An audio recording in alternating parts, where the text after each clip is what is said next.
How to set up SpotMe overdraft protection on Chime. To set up Chime SpotMe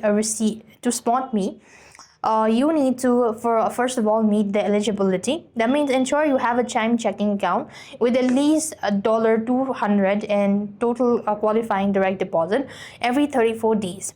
And next, you also want to active your physical Chime Visa Debit Card or credit builder card as well. So to actually set up SpotMe, you want to first of all open up Chime app, log into your account, and go to the settings from the top right hand side corner of your screen.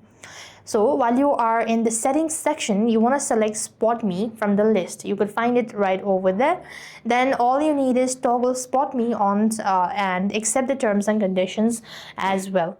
And once you've done that, you can just go ahead and read the terms and conditions carefully, follow all the instructions that has been asked, and that's how you're going to set up SpotMe protection or overdraft protection on Chime app. So with that, we've completed our steps. Thank you for watching. See you in the next video.